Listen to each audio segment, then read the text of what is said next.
भुनक्तु सह वीर्यं करवावहै तेजस्विनावधीतमस्तु मा विद्विषावहै। ओम शांति शांति शांति। छांदोग्य उपनिषद की 14वीं कक्षा।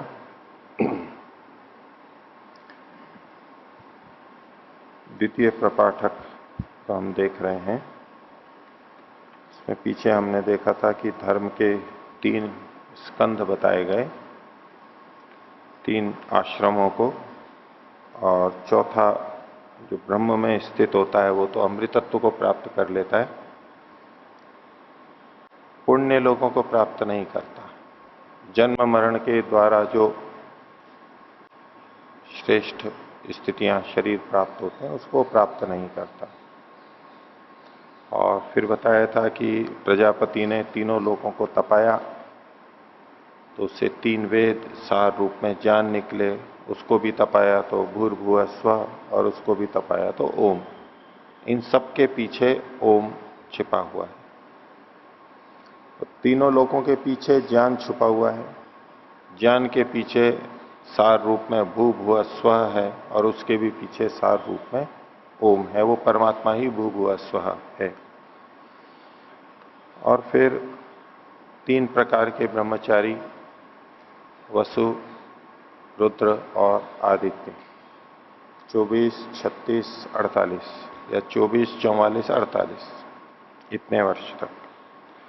और ये विभिन्न लोगों को प्राप्त करते हैं, ऊंची ऊंची स्थितियों को प्राप्त करते हैं।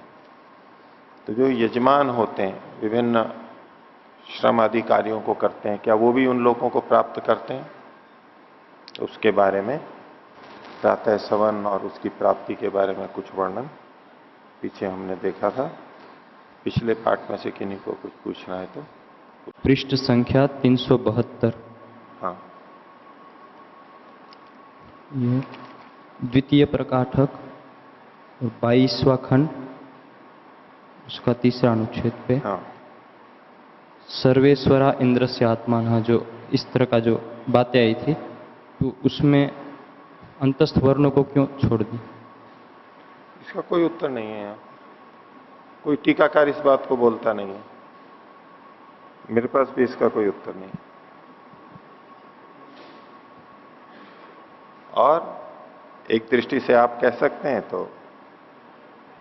कुछ उत्तर देता हूं, लेकिन अगला प्रश्न भी आप कर सकते हो।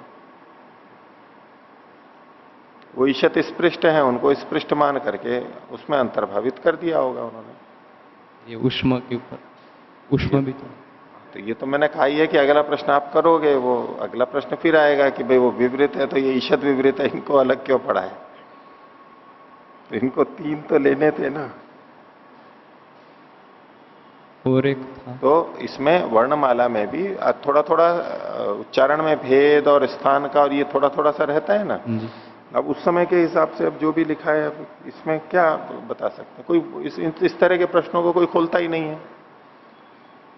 किन्हीं के भी भाष्य देख लीजिए आप, शंकराचार्य जी का देख लीजिए, आर्य मुनि जी का देख लीजिए, और पंडित शिवशंकर शर्मा काव्य तीर्थ, उन्होंने तो संस्कृत में लिखा है व्याख्या। इस तरह के प्रश्न उठा करके चर्चा ही नहीं करते। और अभी इसको इस तरह से लीजिए कि हम एक इसका प्राथमिक अध्ययन कर रहे हैं, प्राथमिक अध्ययन कर रहे हैं, और बहुत सारी चीजें हैं जो जिनका उत्तर हमें आज प्राप्त नहीं है। जो परंपरा है, बहुत लंबी परंपरा रही, वो परंपरा श्रृंखला चल नहीं रही है, वो टूट जाती है, बीच बीच में खंडित होती रही है। उसका जो स्वरूप हमारे पास मिल रहा है या थोड़ी हम उहा कर पाते हैं उतना है, ये सारा का सारा नहीं स्पष्ट होता है। यही बात ब्राह्मण ग्रंथों में भी लगेगी। सैकड़ों हजारों प्रश्न उठ सकते हैं इसी तरह के, तो वो नहीं, इसको सार के रूप में एक भाव अपने को ले लेना चाहिए कि भाई ये इस प्रकार से उपासना करते हैं, इन स्वरों पर हमें ध्यान देना है, इन ऊष्मों पे या इन वर्णों पे हमें ध्यान देना है, इनका उच्चारण ठीक करना है, ये भी एक प्रकार की साधना है। अब इनको 3 को ले लिया तो ठीक है, आप अंतस्थों को भी ले लीजिए, उसमें कोई बात नहीं है।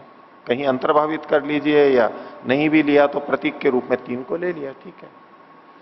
जो बात इनके लिए कही गई है वो अंतस्थों के लिए भी लागू हो जाएगी, ठीक। और जो इसके अर्थ कर रहे ऊपर हिंदी में, हाँ, उसमें जो प्रजापति है और मृत्यु है, इन सब के लिए महर्षि शब्द उपयोग किया। महर्षि मृत्यु ने इस तरह, तो ये महर्षि शब्द वास्तव मतलब महर्षि के लिए क्या ऋषि हुए थे ना? इन्होंने महर्षि लिखा है, इनको आविष्कार की दृष्टि से तो हम उस रूप में स्वीकार कर नहीं करते हैं।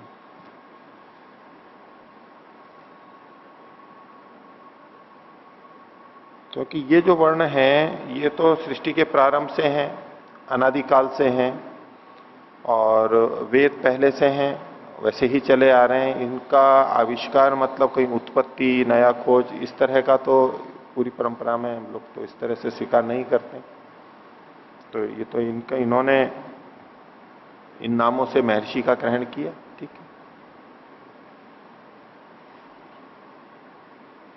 नहीं, उसमें नहीं, ये देवता के रूप में है। देवता हैं जो बहुत ऊंची कोटि के हैं, जो जिन्होंने गुणों का उत्कर्ष किया है, वो देव हैं, और हम इनको बोलते हुए उनको बल देते हैं।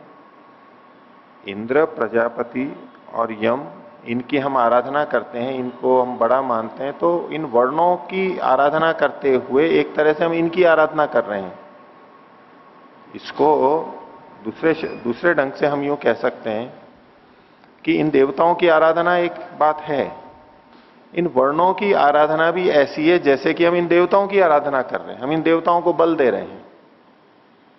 ये इन वर्णों की साधना को प्रेरित करने के लिए प्रशंसा कथन है। इंद्र की पुष्टि कर रहे हैं, इंद्र की आज्ञाओं का पालन कर रहे हैं, इंद्र के लिए हवि दे रहे हैं, वो सब एक अपनी जगह हो गया। तो बोले आप अगर स्वरों के बारे में ध्यान देंगे, उनकी उपासना करेंगे, तो ये भी एक तरह से इंद्र को ही बल देना है। तो स्वरों की उपासना इंद्र को बल देने की तरह से श्रेष्ठ कार्य है, इतने अर्थ में इसको ले लिया हमने, ठीक है। अब इससे इंद्र को बल मिलता है नहीं मिलता है वो एक अलग बात है, यह अर्थवाद के रूप में एक प्रशंसा कथन है।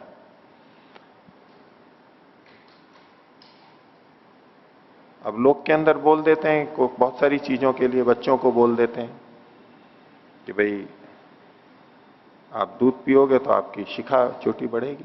छोटे बच्चों को मान लो बोल दिया, ठीक है। अब ये सामान्य रूप से है कि भाई दूध पिएंगे तो स्वास्थ्य अच्छा रहेगा, बाल भी अच्छे रहेंगे तो आपकी चोटी बढ़ेगी। अब चोटी का बढ़ना उस समय अच्छा माना जाता है, बच्चा भी अच्छा समझता है कि भाई मेरी चोटी बड़ी से बड़ी हो। जैसे महिलाएं आज चोटी को, शिखा को कभी मेरी बड़ी से बड़ी हो, अच्छी हो, ये भाव रहता है। ऐसे पुरुषों में भी रह सकता है, शिखा के प्रति प्रतिस्पर्धा होती है कि भाई किसकी चोटी बड़ी है, किसकी मोटी है, अच्छी है, इस प्रकार से होता है बच्चों के अंदर।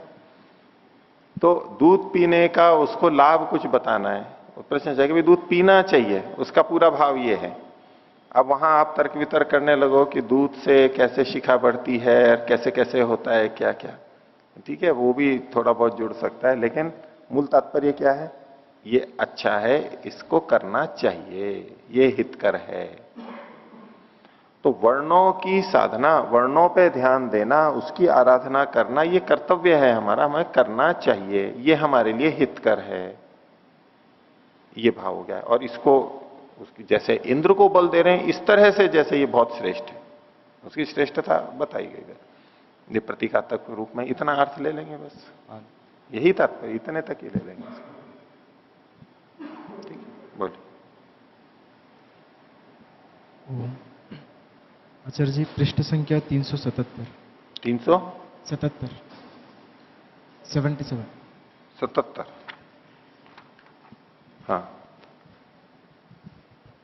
इसमें जो 24वां खंड का जो पहला प्रभाग है, हाँ, ब्रह्मवादिनो वदन्ति, हाँ, उसमें वसु नाम में वसु को 8 लिए हैं, हाँ, रुद्र 11 और आदित्य 12। हाँ, इनमें फिर वसु को 3 से गुना करके 24 और उन दोनों को 11 से गुना करके 44 और 48। 11 से 4 से गुना करके 44 और 48 किए हैं। हाँ, तो वो किस प्रकार गुना करके 24, 44, 48 को ले रहे हैं? आप उसके अलावा और कितने से गुणा कर सकते हो? वही 8 को आप 2 से दो, 2 से गुणा कर सकते हो तो 16 ही साल हो गए। 8 दूनी 16, 8 या 24, 3 में कर दोगे तो 4 में कर दोगे तो 32 चला जाएगा, बहुत ज्यादा हो जाएगा। तो ये 3 उपयुक्त है 24 साल में पुरुषों के लिए। 24 साल की आयु विवाह के लिए कि 24 साल तक तो अध्ययन करना ही चाहिए।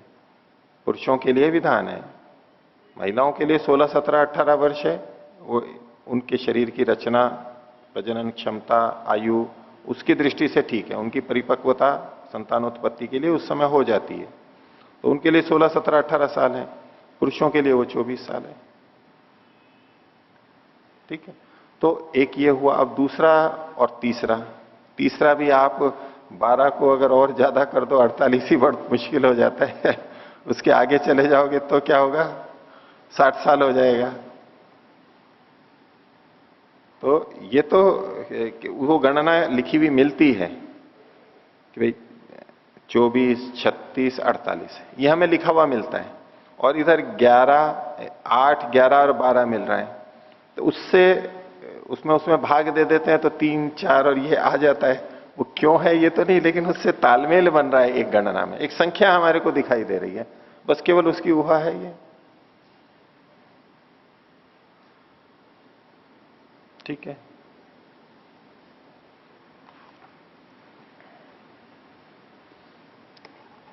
उपनिषद ये प्रतीकात्मक रूप में बहुत कुछ कहते हैं। ये उस तरह के नहीं है कि सीधे सीधे जैसे गणित के सूत्र होते हैं, ऐसा नहीं। गणित के सूत्र, अष्टाध्यायी के सूत्र, दर्शनों के सूत्र सीधे सीधे बात को कहते हैं। एक तो वो भाषा होती है, एक कविता होती है। कविता सीधे सीधे बोलती है क्या? कविता बहुत सारी बातें अलग अलग ढंग से बोलती है, कहीं उपमाएं देती है, कहीं अतिशयोक्ति करती है, कहीं हीनोक्ति करती है, कहीं परोक्ष रूप से कथन करती है। अब वो भाषा में, कवियों में, कविताओं में हम सब ऐसे ही अर्थ तात्पर्य हम वहां पर ले लेते हैं। तो ऐसे ही यहां भी बहुत सारी चीजों को हम अर्थवाद के रूप में, फलश्रुति केवल उसकी प्रशंसा के लिए बहुत सारी चीजें कही जाती हैं, उस रूप में हम लेंगे। तो पीछे जो 3 ब्रह्मचारी बताए गए थे, और फिर यजमान की बात आई थी कि यजमान जब यज्ञ करता है तो सोमयाग करता है, उसमें प्रातः सवन, माध्याह्न दिन सवन और तृतीय सवन, ये तीनों को करता है तो परिपूर्णता होती है, उसकी श्रेष्ठता होती है। तीनों अनिवार्य होते हैं उसमें, लेकिन कोई मान लो एक ही करता है। तो 3 तरह के ब्रह्मचारी बताए, वसु, रुद्र और आदित्य, ये 3 बताए, और इन तीनों को 3 सवनों की तरह से कर लिया। तो प्रातः सवन का था, वसु देवता हो गए, वो ब्रह्मचारी भी वसु हो गया, उसको प्रातः सवन का जो लाभ मिलता है, जो वो इसको भी मिलता है, यजमान को मिलता है। वसु ब्रह्मचारी होता है, उसको भी तो लाभ मिलता है, इतना पढ़ा लिखा है, 24 वर्ष तक उसने अध्ययन किया है। और जो माध्यम दिन सवन भी करता है, उसके लिए अब आगे बताएगा, वो रुद्र ब्रह्मचारी के जैसा हो गया। और तृतीय सवन जो करता है, वो ऐसे जैसे आदित्य ब्रह्मचारी है, उस तरह से उसने और ज्यादा किया है, उसको और लोगों की प्राप्ति होती है, और गुणों की प्राप्ति होती है। इस रूप में ये कथन मानना चाहिए। तो छंदोग्य उपनिषद के द्वितीय प्रपाठक का हम देख रहे थे 24वां खंड, और 6 तक हमने कर लिया था, 7वां देखिए। ये माध्यम दिन सवन को और रुद्र ब्रह्मचारी को समझाते हुए ये कथन यहां पर किया गया। यजमान के लिए माध्यम दिन सवन का, तो पूरा माध्यम दिन से सवन से उपाकरणा। तो माध्यम दिन सवन को करने से पहले यजमान क्या करेगा? जगने न अग्निध्रिय से उदंग मुख उपविश्य स रौद्रम साम अभिकायति। ये अग्निध्रिय एक अग्नि होती है। पीछे जो बताया था उन्होंने, वो गार्हपत्य अग्नि का बताया था। गार्हपत्य अग्नि सोमयाग में जो पश्चिम दिशा की तरफ रहती है। अब ये एक अग्निध्रिय अग्नि है, जिसका कि यहां अर्थ दक्षिणाग्नि किया है। शंकराचार्य जी ने भी दक्षिणाग्नि अर्थ किया है। तो जो गार्हपत्य अग्नि होती है, उसके दक्षिण दिशा में एक और अग्नि होती है अर्धचंद्राकार की तरह से, गोलाकार होता है, उसका आधा चंद्रमा हो, इस तरह से एक बना हुआ होता है, उसमें भी अग्नि होती है। तो ये दक्षिणाग्नि इन्होंने भी और सब भाष्यकारों ने दक्षिणाग्नि ही अर्थ लिया है अग्नित्रिय का। लेकिन सोमयाग में एक उत्तर की तरफ बीच में प्रागवंशाला और उसके वहां पास में एक आग्नित्रिय शाला अलग होती है। अग्नित नाम का एक ऋत्विक होता है ब्रह्म वर्ग में, ब्रह्मा वाले वर्ग में अग्नित होता है और उसकी एक शाला होती है और उसमें एक अग्नि जलती है, उसको आग्नित्रिय अग्नि कहते हैं। वो अलग जगह पे होती है, दक्षिणाग्नि अलग चीज है वहां सोमयाग के अंदर। तो लेकिन इन सब ने आग्नित्रिय का मतलब दक्षिणाग्नि, हो सकता है इस नाम से बोला जाता हो, ये सब बड़े बड़े इसको दक्षिणाग्नि ही करते हैं। लेकिन जो आजकल प्रचलित है वो आग्नित्रिय अग्नि अलग चीज है, दक्षिणाग्नि से अलग है। जो भी है कोई एक अग्नि है, इतना आप मान करके चलिए। तो उसके नीचे जगने ना, उसके नीचे की तरफ, और वो उदंग मुख उपविश्य उत्तर की तरफ मुख करके सर रौद्रम साम अभिगायती, रौद्र साम का गान करता है, उसकी स्तुति करता है।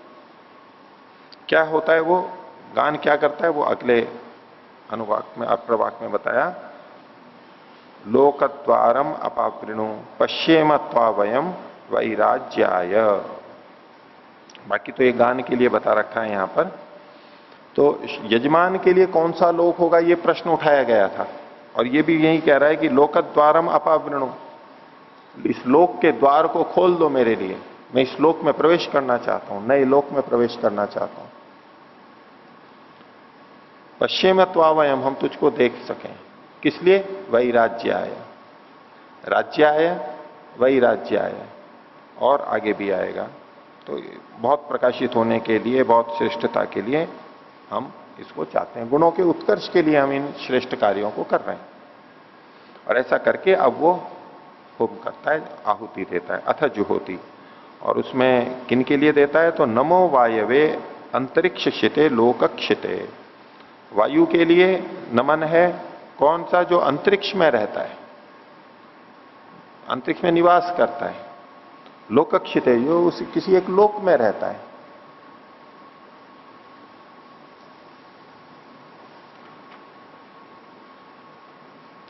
पीछे वाला जो था पांचवें में वो अग्नय था, पृथ्वी क्षिते लोकक्षिते। तो पृथ्वी का देवता अग्नि माना गया है और अंतरिक्ष का देवता वायु को माना गया है। वो ही संबंध यहां पर जुड़ रहा है, और वसुओं की दृष्टि से भी हम इसको जोड़ सकते हैं, जो हम देख रहे थे उस दृष्टि से। तो यहां पर देखिए अग्नि और पृथ्वी है, यहां पर वायु और अंतरिक्ष है।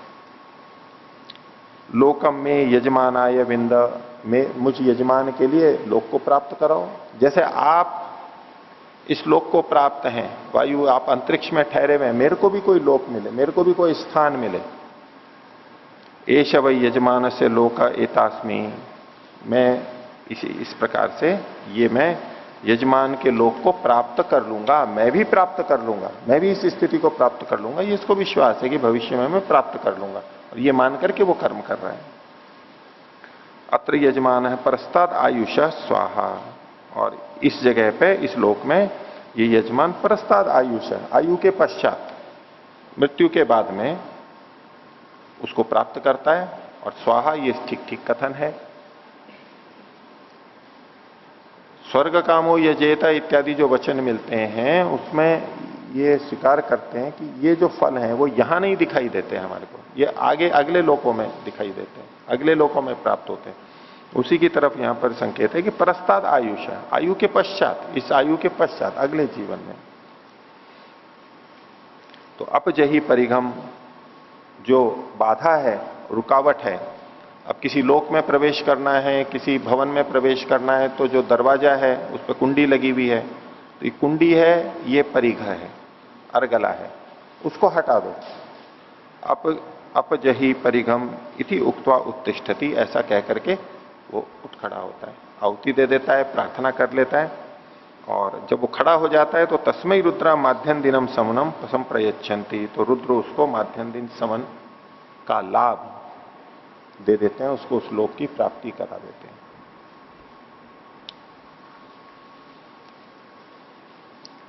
आगे अब तृतीय सवन के लिए कहते हैं,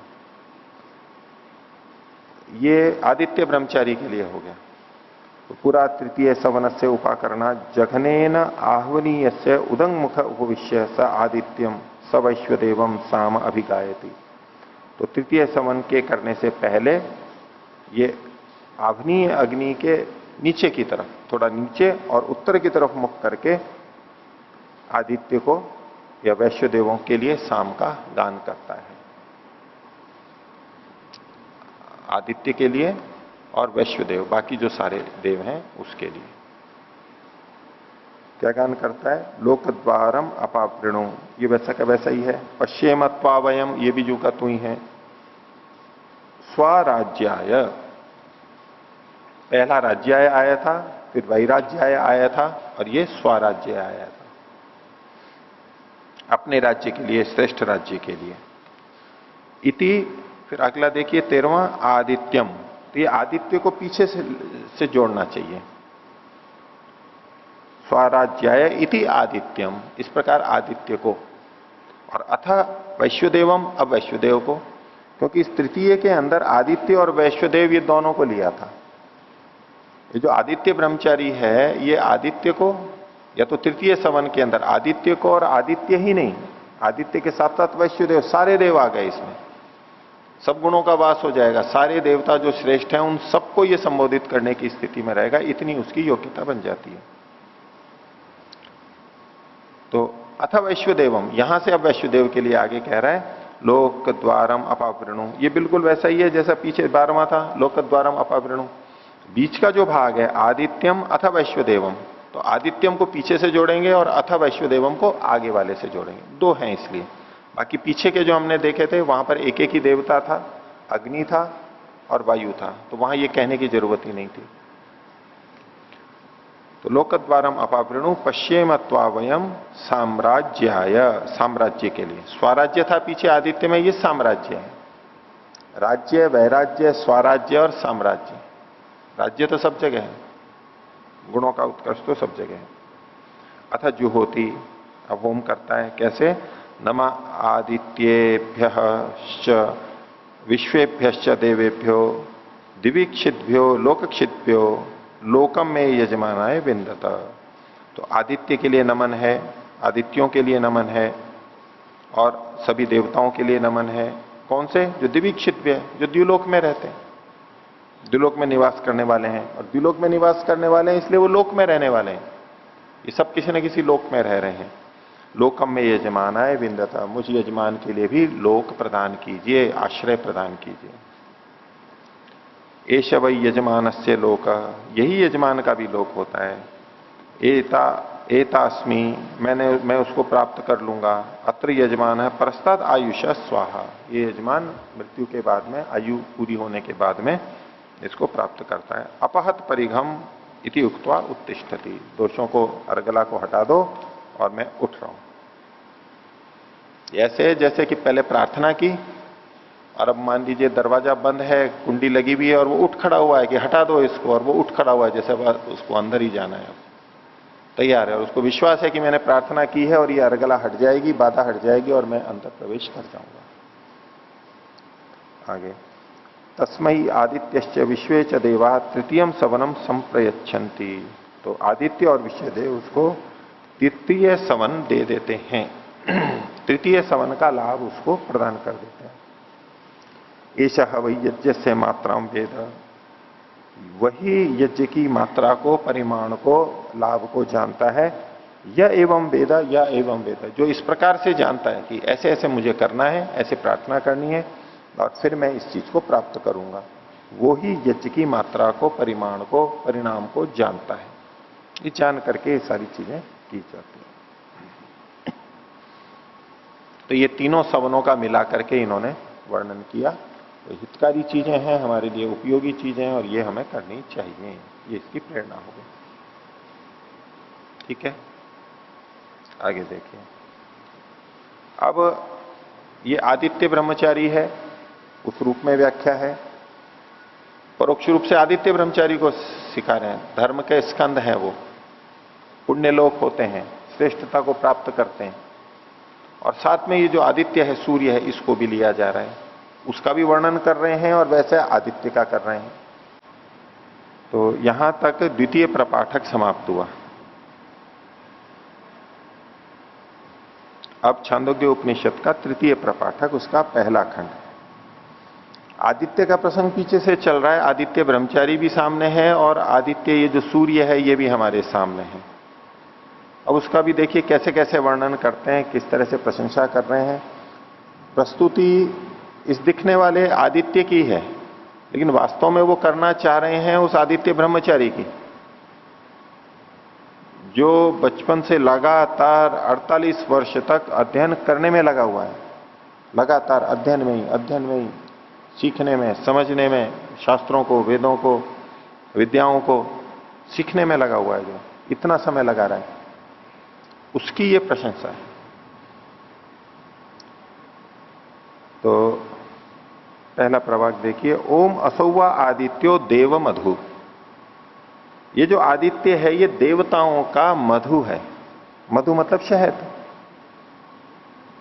अच्छा लगता है, मीठा होता है, पुष्टिकारक होता है, स्वास्थ्यवर्धक होता है, सार रूप में होता है। ये देवताओं का मधु है। देवता जिसको चाहते हैं, देवता जिसका सेवन करते हैं, ऐसा हो। आप इस आदित्य को भी ले सकते हैं। जितने भी देव हैं उनका सार के रूप में ये है। अलग अलग देव हैं, उसका मधु के रूप में है, ये सार के रूप में है हमारे लिए। और देव विद्वानों को भी बोलते हैं। तो देवताओं का मधु क्या है? देवता किसको चाहते हैं? विद्वान लोग किसको चाहते हैं? विद्वान लोग आदित्य ब्रह्मचारी को चाहते हैं। ऐसे व्यक्ति को चाहते हैं जिसने वर्षों तक विभिन्न विद्याओं को पढ़ा है, सीखा है, ऐसे व्यक्ति को चाहते हैं। जैसे कि कोई वैज्ञानिक हो, संस्थाएं हो, वो ऐसे नए नए बच्चों को चाहते हैं ना, जो बहुत अच्छे पढ़े लिखे हैं, योग्य हैं, ताकि वो आए और अनुसंधान करें। उनको वो प्रिय लगते हैं कि बहुत योग्य व्यक्ति आए, ये बहुत काम बढ़े, ये अच्छा हो, उनको वो मधु होता है, प्रिय लगते हैं। तो ये आदित्य देवताओं का मधु है। ये आदित्य ब्रह्मचारी देवताओं का मधु है। अब एक मधु का छत्ता भी होता है, शहद का, उसको भी समझाया, उसको भी साथ में लेते हुए चल रहे हैं। आदित्य को समझा रहे हैं और ये इधर छत्ते को, छत्ता चूंकि हमारा परिचित है, उसको लेकर के जो शहद है, मधु है, जो हम खाते हैं, उसको भी बताते बताते आदित्य के बारे में बताया जा रहा है और वैसे आदित्य ब्रह्मचारी के बारे में बताया जा रहा है। तो कहते हैं तस्य द्यौरेव तिरश्चीन वंशो। इसका मधु का ये जो द्यौ है, द्युलोक है, ये तिरश्चीन वंश है, तिरछा बांस है। और जो मधुमक्खी का मधु जो लगता है, मधुमक्खी का छत्ता, वो कहां लग जाता है? किसी भी डाली पे, कहीं भी तिरछी हो, कैसी भी हो, कुछ आधार चाहिए ना उसको।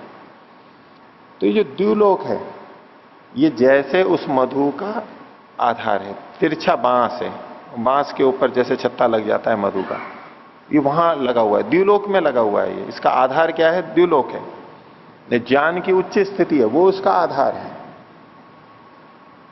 तो तस्य द्यौरेव तिरश्चीन वंशो अंतरिक्षम अपूपो। द्युलोक से नीचे अंतरिक्ष है, पृथ्वीलोक और द्युलोक के बीच का भाग अंतरिक्ष लोक है। तो ये अंतरिक्ष लोक उसका अपूप है, मतलब छत्ते के समान है। मधु का, शहद का जो छत्ता होता है, बड़ा गोलाकार, अंडाकार, वो जैसे कि ये अंतरिक्ष है। अंतरिक्ष जैसे कहां लगा हुआ है? वो तिरछे बांस पे टिका हुआ है।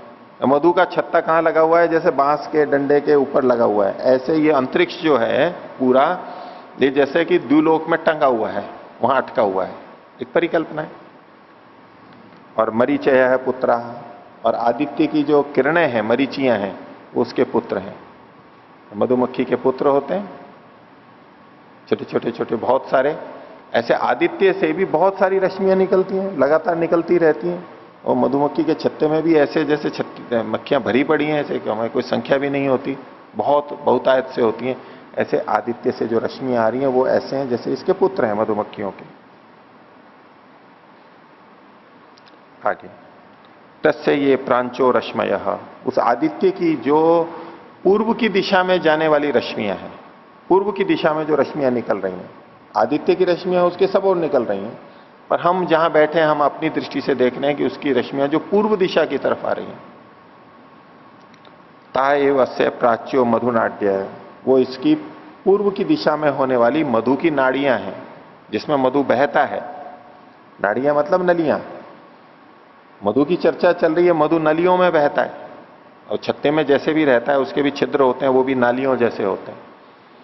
तो जैसे मधु नालियों में बहता हो, तो पूर्व की दिशा की जो रश्मियां हैं वो ऐसा है कि ये ही मधु की नाड़ियां हैं। जैसे कि नाड़ियों में बहता हुआ मधु हमारे तक पहुंचता है, ऐसे ये जो रश्मियां हैं इन्हीं के माध्यम से ऊर्जा और सार देवताओं का वो हमारे तक पहुंच रहा है। तो पूर्व दिशा की जो रश्मियां हैं वही उसकी मधु नाड़ियां हैं। और इस मधु को बनाने वाली कौन है? तो कहा ऋचा एवं मधुकृत। मधु को करने वाले, बनाने वाले कौन है? ऋचाएं हैं। ऋग्वेद के मंत्र हैं, जो छंदोबद्ध रचना है, अर्थवशात जहां पाद व्यवस्था है, वो जो ऋचाएं हैं, ऋग्वेद के जो मंत्र हैं, वो इस मधु को करने वाले हैं। मधु को वैसे कौन बनाता है? मधुमक्खी बनाती है। तो ये जो मधु है, जो देवताओं का मधु है, इसको बनाने वाली कौन है? ऋचाएं। अब मधुमक्खियां हो तो मधु कहां से निकालेंगे? फूलों से निकालेंगे। फूल नहीं होंगे तो कहां से निकलेगा? तो बोले ऋग्वेद है एवं पुष्पम। जो ऋग्वेद है वो पुष्प है। ऋग्वेद जो ग्रंथ है वो जैसे कि पुष्प है, और उसकी जो ऋचाएं हैं वो जैसे मधुमक्खियां हैं। अब वो मधु बनाएंगे। तो ता अमृता आपह, वो जो इसके जल हैं, सार हैं, वो अमृत हैं,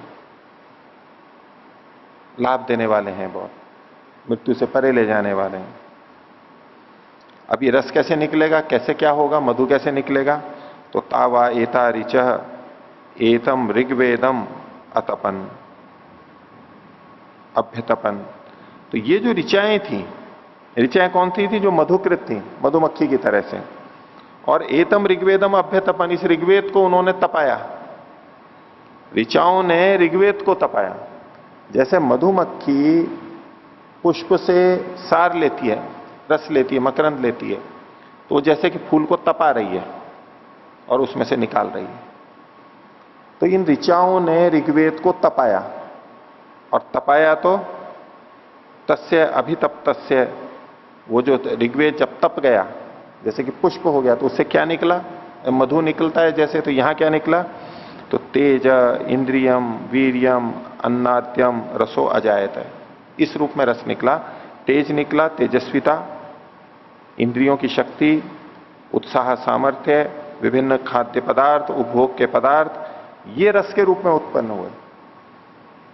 अब ये जो सारी चर्चा चल रही है, ये ऋचाएं और ऋग्वेद, ये इस मधु पे जो हम खाते हैं उस पे तो लगती नहीं है।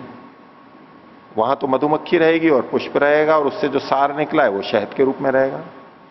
और ये बात उस आदित्य में भी, सूर्य पे भी नहीं घटती है पूरी पूरी, कि वहां कुछ ऋचाएं थी और उन्होंने ऋग्वेद को तपाया और उससे मधु निकला, तो आदित्य में से जो मधु निकल रहा है और वो चीज है। ये वेद का उल्लेख, ऋचाओं का उल्लेख किस बात का संकेत कर रहा है? ये मनुष्यों की बात है। ये आदित्य ब्रह्मचारी की बात चल रही है।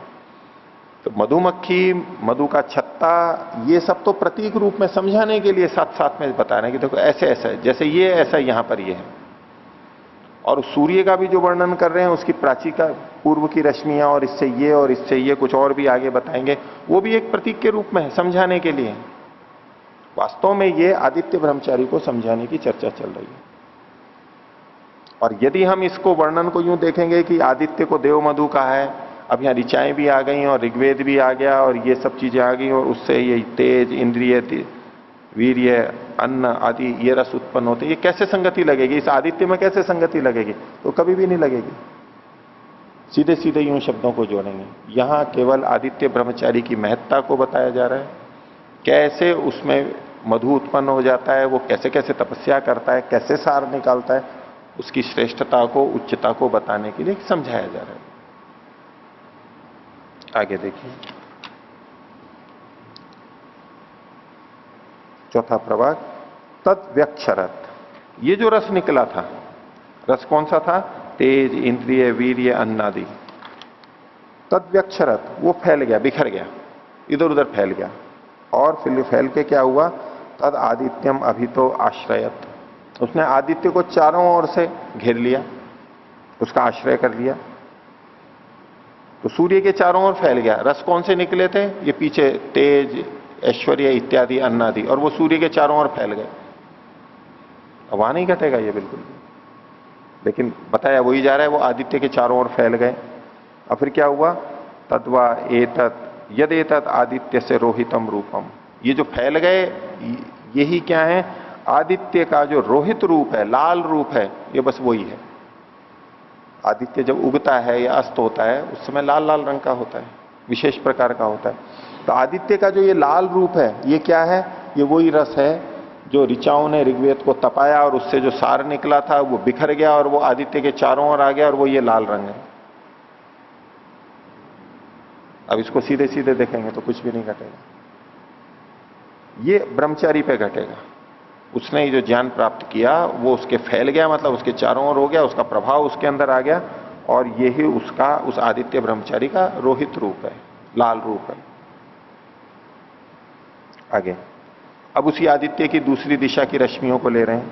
अतः ये अस्य दक्षिणा रश्मया, इस सूर्य की जो दक्षिण दिशा की रश्मियां हैं, दाहिनी तरफ की जो रश्मियां हैं, सूर्य प्राची आगे की हो गई दक्षिणा, जैसे हम मनसा परिक्रमा में लेते हैं ऐसे दक्षिणा। ताएव अस्य दक्षिणा मधु नाड्यो, वो इसकी दक्षिण दिशा वाली मधु की बहाने वाली नाड़ियां हैं। बाकी सब कुछ वैसा ही चल रहा है, थोड़ा थोड़ा सा अंतर आएगा। और यहां मधुकृत क्या है? तो बोले यजुंशी है वो मधुकृत। यजुर्वेद के जो मंत्र हैं, जो गद्य भाग है, पद्य भाग है, वो इसके मधु को बनाने वाली मधुमक्खियों की तरह से, वहां ऋचाओं को कहा था, यहां पर इनको कह दिया।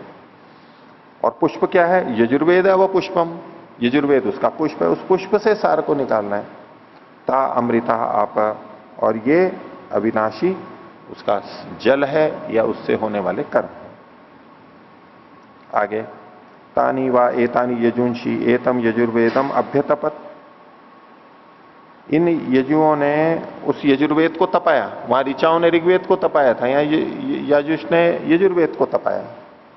जैसे मधुमक्खी पुष्प में से निकालती है तो उसमें अपना कुछ डंक डालती है, मुख डालती है, फिर उसमें से चूसती है, वही तपन है उसका एक तरह से। तस्य अभितप्तस्य यशस तेज इंद्रियम वीर्यम अन्नाद्यम रसो अजायते, ये वो के वही है जो रस वहां निकले थे ऋग्वेद में से, यानी ऋग्वेद पुष्प में से, यही यजुर्वेद के पुष्प में से भी ये चीजें लाभदायक चीजें हमारे लिए बनी। और तद्व्यक्षरत, ये भी फैल गई फिर सब जगह। तद आदित्यम अभी तो आश्रयत, उन्होंने आदित्य को चारों ओर से उसका आश्रयत, उसको ठहर लिया या उसमें वो पहुंच गई। तत्वा एतत् यद एतत् आदित्य से शुक्लम रूपम, सूर्य का जो शुक्ल सफेद रूप है वो यही है। ऋग्वेद से जो सार निकला था उससे लाल रूप हो गया और इससे सफेद रूप हो गया। अब दिखा वहां आदित्य में रहे हैं, उगते हुए लाल होता है, ऊपर आ जाता है तो वो सफेद रंग का हो जाता है, वही सूर्य। और ये आदित्य ब्रह्मचारी के लिए संकेतित कर रहे हैं, क्योंकि वेद की बात चल रही है। आगे अथ ये अस्य प्रत्यंचो रश्मया, और जो इसकी पीछे पश्चिम दिशा की ओर की रश्मियां हैं इस आदित्य की, ताएवस्य प्रतीच्यो मधुनाट्य, वो इसकी प्रतीची दिशा की, पश्चिम दिशा की मधु को बहाने वाली नाड़ियां हैं। सामान्य वो मधुकृत, और जो इसमें साम है, मंत्र हैं, वो इसके मधु को बनाने वाले हैं। और सामवेद एवं पुष्पम, और सामवेद पुष्प हो गया। और ता आपह, ता अमृता आपह, और ये इसके अमृत रूप आप है। तो तीनों वेदों का आ गया यहां पर, चौथे का आगे बताएंगे। और इससे क्या हुआ? तानी व एतानी सामानी एतम सामवेदम अध्यतपन, इन सामों ने, साम मंत्रों ने सामवेद को तपाया, और उससे तस्य अभितप्तस्य यशस तेज इंद्रियम वीर्यम अन्नाद्यम रसो अजायत है, उसी तरह से ये रस उत्पन्न हुआ और वो रस फिर फैल गया। वो की वही बात है, तद्व्यक्षरत तद आदित्यम अभी तो आश्रयत, आदित्य के चारों ओर ठहर गया। तत्वा एतद यद एतद आदित्य से कृष्णम रूपम, आदित्य का जो काला वाला भाग है, बीच में थोड़ा सा कालापन भी दिखता है, ज्यादा देखें तो बीच बीच में काले काले धब्बे भी होते हैं, वो ऐसा भी माना जाता है, थोड़ा थोड़ा सा वो अधिक प्रकाश या कुछ ऐसी स्थिति कुछ होती है, वहां पर बीच बीच में वो धब्बे देखे जाते हैं। वैज्ञानिक लोग भी इस बात को बोलते हैं सूर्य में, और उससे वो बहुत सारा संकेत भी निकालते हैं। सूर्य में ये बढ़ गए हैं धब्बे, घट गए हैं, सूर्य के अंदर जो क्रियाएं होती हैं उसके आधार पर होता है। तो सूर्य का जो ये कृष्ण रूप है बीच बीच में, ये वो है। आगे अथ ये अस्य उदंचो रश्मया, और जो इसकी उत्तर की ओर की रश्मियां हैं, ताएव अस्य उदीच्यो मधुनाट्य, वो उसकी मधुनाड़ियां हैं।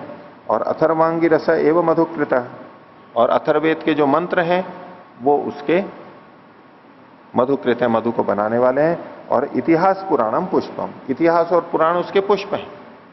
अभी तक जो पीछे 3 आए थे वो तीनों वेदों के नाम लिए थे, यहां पर इन्होंने इतिहास और पुराण शब्द लिया है, अथर्ववेद शब्द नहीं लिया है कि अथर्ववेद उसका पुष्प है। तो इसके लिए यह स्पष्टीकरण होता है कि इतिहास और पुराण का विषय अथर्ववेद में मिलता है। ये इतिहास ऐसा नहीं लौकिक इतिहास, और पुराण भी वो नहीं जैसे ये पुराण प्रचलित हैं आजकल। ये उपयुक्त चीजें हैं जो नित्य इतिहास है, और नित्य जो पुरानी बातें हैं सृष्टियों के अंदर जो होती रहती हैं, अभी तक हुई हैं, विज्ञान जो है उसको इतिहास और पुराण शब्द से कहा गया है, और वो विषय उसमें रहते हैं। तो ये चौथा अथर्ववेद के लिए कहा गया है, उसको इन्होंने, ये इसके पुष्प के समान है। ता अमृता आपह। आगे उसी क्रम में बोल रहे हैं, तेवा एते अथर्वांगी रस एतत् इतिहास पुराणम अभ्यतपन।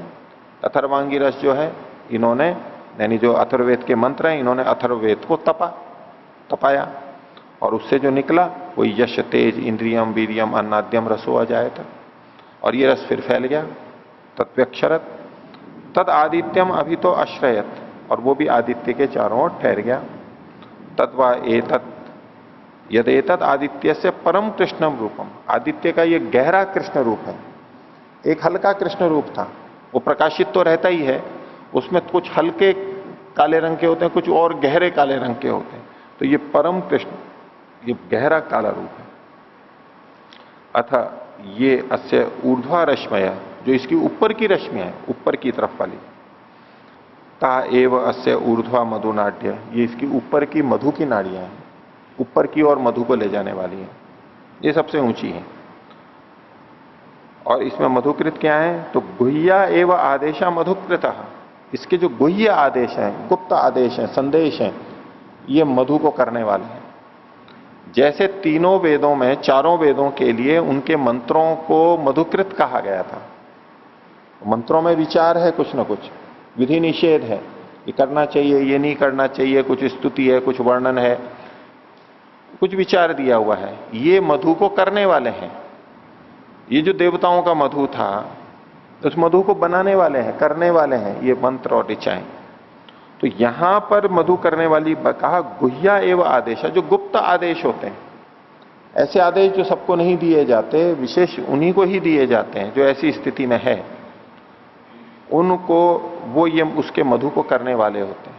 ये उन आदेशों को से ही, उन आदेशों के अनुसार चलने से वो मधु को प्राप्त कर लेता है, मधु को बनाने वाला हो जाता है।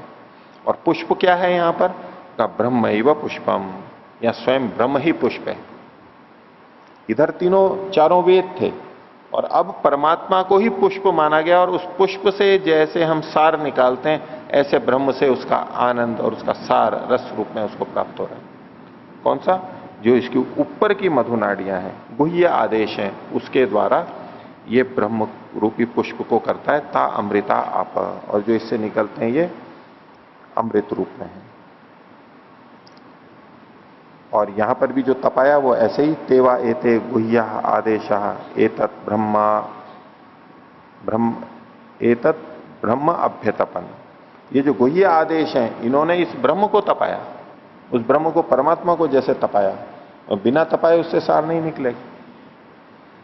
जैसे दूध को हम तपाते हैं या मथते हैं, उससे सार निकलता है, ऐसे तो ये तपा रहा है, जैसे कि परमात्मा के आदेशों का पालन कर करके उससे मधु की प्राप्ति हो रही है, और ऐसे जैसे मधु को, ब्रह्म को तपा रहा हो। रूपक की तरह वैसे ही समझाने के लिए है। तो एतत् ब्रह्म अभ्यतप, तस्य अभितप्तस्य और उसके तप्त होने पे क्या निकला? वही यश तेज इंद्रियम वीरियम अन्नाद्यम रसो अजायत। दिखने में ये सारे के सारे रस वो के वही हैं जो सब जगह पीछे भी चारों में कहे गए, यहां भी कहे गए। इनके स्तर के अंदर कुछ भेद हमें समझना चाहिए, कुछ कुछ भिन्नता तो होनी ही चाहिए। तद्व्यक्षरत, और ये जो रस निकला था ये भी बिखर गया, ये भी सब जगह, एक जगह नहीं रहा। रस का एक स्वभाव होता है कि वो फैलता है। तरल चीज जो होती है, रस जो होता है, उसका स्वभाव होता है वो फैलता है। जमीन में डालो वो फैल जाएगा, इधर उधर सब जगह फैल जाएगा। तो ये जो रस है उस व्यक्ति को व्याप्त करता है, उसके सब जगह पे पहुंच जाता है, सब जगह फैल जाता है।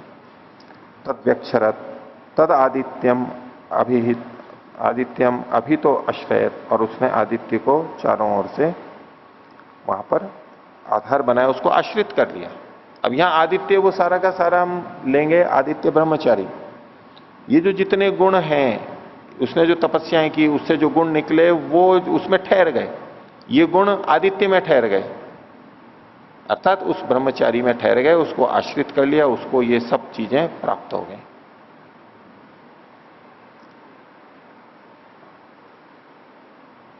तो तद आदित्यम अभी तो अश्रयत तत्वा एतत् यदेतत् आदित्य से मध्य क्षोभता इव, जो आदित्य के बीच में क्षुभित हो रही है चीज, हलचल हो रही है, ये वो है जो उसकी क्रिया है, गति है। अब यूं देखने से हमारे को आदित्य के बीच में कोई क्षोभ दिखाई नहीं देगा, हमारे को तो यहां से स्थिर ही दिखाई देता है। लेकिन वैज्ञानिक जब देखते हैं उसको दूरदर्शी यंत्रों से निकट से, तो उसको उनको वहां दिखाई देती हैं ज्वालाएं, क्षुभित होता हुआ दिखाई देता है, वहां बहुत गतिशील है, अधिक उनको जानकारी होती है। तो ये भी देख रहे हैं कि आदित्य के मध्य में जो क्षोभ हो रहा है वो ये है, उसी से ये सारा निकल करके आ रहा है। जो इतना ऊर्जा प्रकाश किरणें सब कुछ उसी क्षोभ के कारण से आ रहा है। वहां जो अंदर क्रियाएं हो रही हैं वो न जाने कितने लाखों करोड़ों हाइड्रोजन बम के फटने जैसा हर क्षण वहां पर ताप निकल रहा है, इतना ताप निकलता है, बहुत भयंकर रूप से क्षुभित है वो, बहुत तीव्र गति से है, और उससे जो ताप निकल रहा है और वो ताप निकल करके और सबके लिए विस्तृत हो रहा है।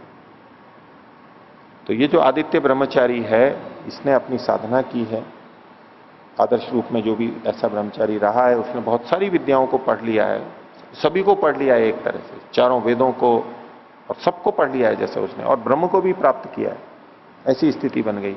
अब उसके अंदर जो आदित्य का जो प्रकाश है, इसके अंदर से ज्ञान है, वो क्षुभित होता है। जैसे कि मस्तिष्क के अंदर तरंगें होती हैं, कोशिकाओं के अंदर बहुत तेजी से वो सारा चलता है।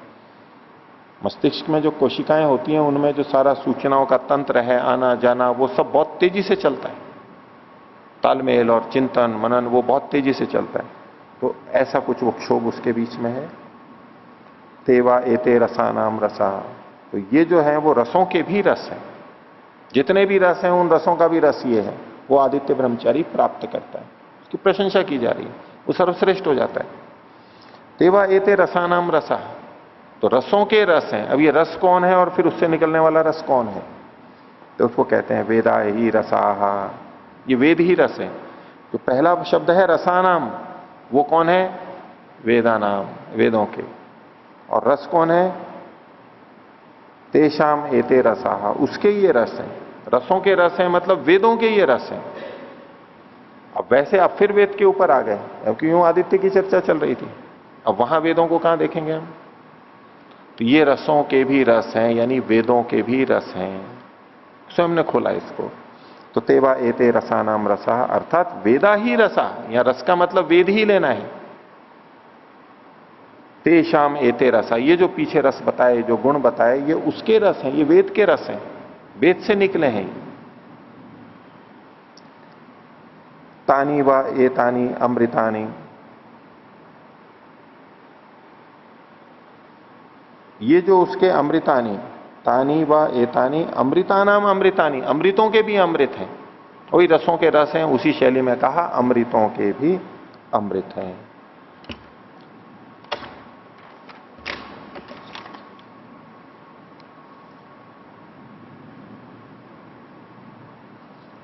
तो पीछे रस की भी बात थी, अमृत की बात थी, दोनों ही बातें थी।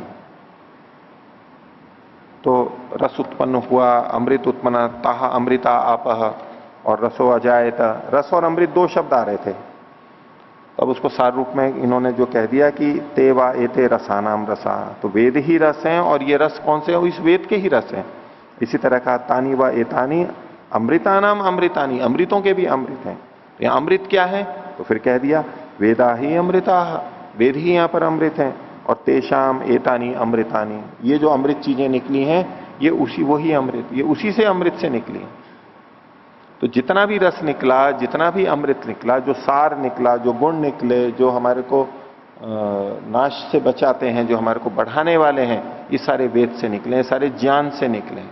इस बात को यहां पर संकेत किया। और चूंकि आदित्य ब्रह्मचारी जो उस पूरे क्रम से पढ़ता है, वो उस तरह की योग्यता होती है, तो वो चारों वेदों को पढ़ जाता है। 48 साल में चारों वेदों को पढ़ जाता है। तो उसको जिसने चारों वेदों को समझ लिया है, ज्ञान प्राप्त कर लिया है, कितनी उसकी प्रखरता होगी, कितनी चीजों को उसने समझ लिया होगा, हम एक कल्पना कर सकते हैं उसकी। अब वो कितने उसका लाभ उठा सकता होगा। हम थोड़े थोड़े से ज्ञान का कुछ लाभ उठा लेते हैं, थोड़ा थोड़ा होता है, लेकिन उसने इतना ज्ञान प्राप्त किया, उससे उसको कितना कितना क्या हुआ होगा, ये उसकी प्रशंसा की गई। क्योंकि कोई व्यक्ति लगातार पढ़ता रहे, 24 साल में विवाह ना करके वो 36 और 36 से आगे 48 साल तक पढ़ता रहे, अब गृहस्थ में जाए, उसी में ही अपना सारी क्षमता लगा रहा है, तो ये एक सामान्य बात नहीं है। कोई कोई करता है, तो उसको प्रेरित किया जा रहा है, उसकी महत्ता बताई जा रही है कि इसको ज्ञान प्राप्ति और इसके लिए हमें खूब प्रयत्न करना चाहिए, उसके लाभ हैं, उससे बहुत ऊंची चीजों को वो प्राप्त कर सकता है। ये ऐसी प्रशंसा यहां पर की गई। तो ये प्रसंग यहां पर समाप्त होता है। आगे का फिर आगे देखेंगे। किन्हीं को कुछ पूछना है तो पूछिए, बोलिए।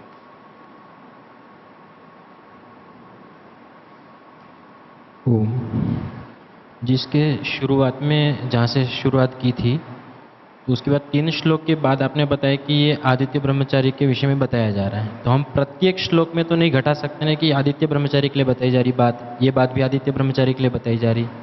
अंत में सार रूप में अंतिम श्लोक में बताया जाता है। बीच में भी हम कुछ कुछ घटा सकते हैं। इसमें क्या है कि ये सीधे सीधे पूरा नहीं घटा सकते, क्योंकि वो कहीं कहीं तो मधु के बारे में बोलने लग जाएंगे, लौकिक मधु के बारे में, और कहीं ऐसा घटेगा जैसे इस सूर्य के बारे में बताया जा रहा है। लेकिन वहां भी जो वर्णन किया जा रहा है उसको आदित्य ब्रह्मचारी पे ही घटाना चाहिए। वह उपलक्षण से आएगा, वहां उपमा से आएगा, कुछ दूसरा तात्पर्य निकल के आएगा, अंततः वहीं घटाया जाएगा। क्योंकि यहां पर उपमान उपमेय दोनों का ही चल रहा है, उदाहरण दृष्टांत दोनों चल रहे हैं, उसको समझाते हुए दार्ष्टान्त भी चल रहा है। वो मिला जुला ऐसा घुला रूप है कि वहीं बस हमको समझना होगा कि यहां ये तो दृष्टांत है, ये दार्ष्टान्त है। और अंतिम रूप और इस पूरे को देखने से हमें पता लगता है कि ये न तो इस सूर्य की आदित्य की बात है जो आकाश में द्युलोक में चमक रहा है, इसकी तो ये बात नहीं है पूरी पूरी, लेकिन उसका वर्णन हमें दिख रहा है, शब्द हमें वैसे ही कह रहे हैं, तो हमें लगता है कि उसके माध्यम से कुछ समझाया जा रहा है, उदाहरण के रूप में लिया गया है, उसको उपमा के रूप में प्रस्तुत किया जा रहा है। ऐसा ही लेंगे, ये भाषा ही ऐसी है उपनिषदों की। एकदम आप स्पष्ट वर्णन करेंगे तो उस तरह का नहीं मिलेगा। एक छोटा सा और था, शुरुआत में जी दूसरा जो श्लोक था उसमें ऋच एव मधुकृत ऋग्वेद एव ऐसा कहा, ऋग्वेद एव पुष्पम। हाँ, 385 पृष्ठ पर। हाँ। और फिर अगले श्लोक में प्रथम पंक्ति में कहा तावा एता ऋच एतम ऋग्वेदम अभ्यतपन। हाँ। ये दोनों विरुद्ध से लग रहे हैं जी वाक्य, दोनों वाक्य विरोध से लग रहे हैं। अच्छा, कैसे विरोध लग रहे हैं? देखो, पहले में कहा कि ऋचाएं क्या है? मधुकृत है, यानी मधुमक्खियां हैं, और ऋग्वेद क्या है? पुष्प है। पुष्प है। अब आप उसको मत देखो, वो जो ऋग्वेद ग्रंथ है, आप कहेंगे कि ग्रंथ क्या है, तो वो ऋचाएं ही तो हैं, उसके अलावा क्या है? वो अभेद दृष्टि दिखेगी ना। आप ऋचाओं को हटा दो तो क्या ऋग्वेद बचेगा? अभेद दृष्टि। लेकिन समझने के लिए भेद दृष्टि है। ऋग्वेद एक ग्रंथ है, उसमें जो एक एक ऋचा है वो जैसे कि उसकी मधुमक्खी है, तो और इन ऋचाओं ने ऋग्वेद को तपाया, तो जैसे मधुमक्खी पुष्प पे बैठती है और उसको उसमें अपने डंक को प्रवेश करती है, कुछ इधर करती है उधर करती है, तोड़ती है, कुछ ना कुछ सूखती। हमारे को तो लगता है कि पुष्प झोंका तू है, मधुमक्खी लेके चली गई रस को और फिर भी पुष्प झोंका तू है, लेकिन कुछ तो उसने किया है वहां पर, कुछ चीज को लिया है, कुछ छिद्र किया है, कुछ और किया है, कुछ कोशिकाएं उसकी नष्ट हुई होंगी, इधर उधर हुई होंगी, कुछ तो हुआ ही है वहां पर, हमें नहीं दिखाई देता है। तो जैसे मधुमक्खी है और पुष्प है, तो मधुमक्खी ने पुष्प को तपाया, मंथन किया और उससे सार निकाल लिया। अब इसको अगर आप और विस्तार से यूं समझना चाहें तो पूरे ऋग्वेद में जैसे एक ऋचा को ले लिया हमने, वो एक मधुमक्खी हो गई, एक मधुमक्खी हो गई, और बाकी जो सारा ऋग्वेद वो बचा हुआ है उसमें उसको मथा। एक मंत्र को भी समझना है तो उन सब में जा करके समझ रहा है वो, एक ही मंत्र का दृष्टा बन गया वो ऋषि, उसी को कर रहा है। और पूरे ऋग्वेद में यहां इस शब्द का कैसे अर्थ है, क्या है, सब जगह से संगति लगा के उसने सार निकाल लिया। अगर आप सब ऋचाओं को एक तरफ कर दो फिर तो वहां पर कुछ भी नहीं बचेगा, या तो केवल प्रतीक के रूप में देखिए, नहीं तो कुछ नहीं बचेगा। और वहां बचाना है तो क्या करेंगे भाई, एक ऋचा को पकड़ा हमने, एक मधुमक्खी हो गई और बाकी ऋचाएं पुष्प के समान है।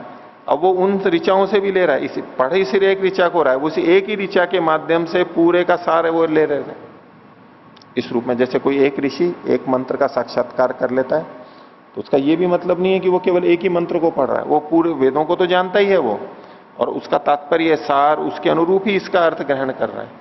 तो जैसे एक मंत्र को भी पकड़ लेंगे तो वो जैसे हमारे को मधुमक्खी की तरह से हो गया, और ऋग्वेद यानी वो पुष्प है, पुष्प के सार को ग्रहण करा देगा। वो एक मंत्र भी हमारे को पुष्प के सार को ग्रहण करा देगा, ऋग्वेद के सार को ग्रहण करा देगा। और लेकिन उसमें तपन तो करना पड़ेगा, मंथन तो करना होगा। विरोध तो ऐसा नहीं लग रहा है, बताइए। जी, तो जैसे कि ये श्लोक जो तीसरा श्लोक है, हाँ तावा एता ऋचा एतम ऋग्वेदम अभ्यतपन, हाँ तो यदि हम इसका इस तरह से अर्थ करते हैं और फिर ऊपर अर्थ लगाना चाहे तो लग सकता है क्या हाँ कि ये ऋचाएं जो है ये एक एक ऋचा मिलकर के ही इस ऋग्वेद को, इन ऋचाओं ने ही इस ऋग्वेद को बनाया है? ऐसा वो तो हम समझते ही हैं अलग से, यहां वो कहा नहीं जा रहा है। ये तो हम देखते ही हैं कि भाई अनेक मंत्र मिल करके और पूरा एक ग्रंथ बना हुआ है ऋग्वेद, उसको तो है, लेकिन यहां उस तरह से कहा नहीं जा रहा है। यहां तो वो मधु जो देव मधु है, देवताओं का मधु है, सामान्य मधु नहीं, दिव्य मधु है, वो देवताओं में रहने वाला मधु है, देवता भी जिसको पसंद करते हैं ऐसा जो है। सामान्य मधु तो बिना वेद पढ़े भी और बिना तपस्या किए भी लोग लेते ही हैं, संसार में सुख लेते ही हैं, लेकिन ये दिव्य मधु को प्राप्त कर रहा है। और दिव्य मधु को कैसे प्राप्त किया, उसकी ये सारी तपस्या बताई जा रही है, प्रक्रिया बताई जा रही है।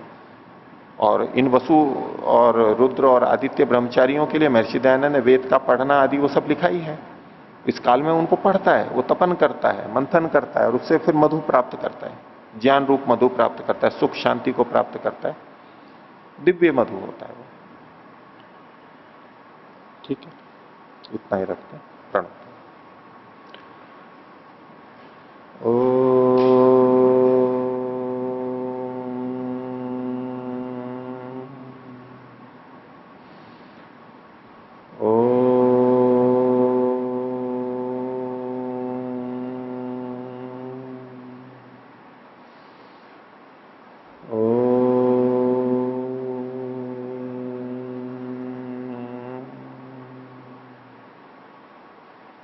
सभी को सादर अभिवादन। ओम।